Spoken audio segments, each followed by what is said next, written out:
गुरु ब्रह्मा गुरु विष्णु गुरुदेव महेश्वर गुरु साक्षात परम ब्रह्म तस्मै श्री गुरवेर नमः।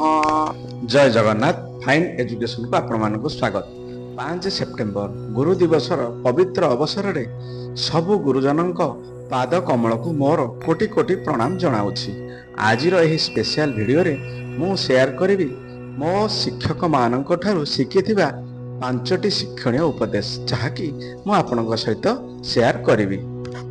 1 नंबर उपदेशटी हैला अनुशासन बा डिसिप्लिन। मो स्कूल सार कहूथिले अनुशासन हेउची सफलतार पुंजी।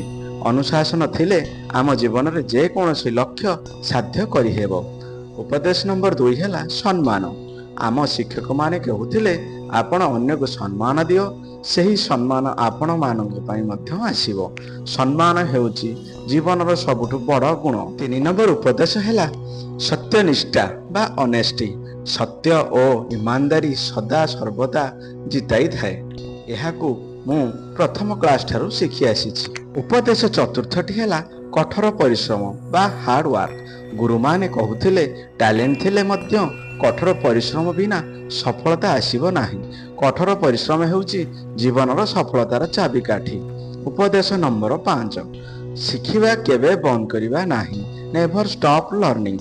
मो शिक्षक माने कहूथिले शिखिबा केबे बंद करिबा नाही। जीवनर प्रतिदिन नूतन शिक्षा नहीं आसे, नूतन रास्ता।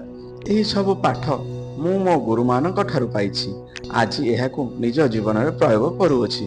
आ आपण माने काहेकि डेरी करूछंती?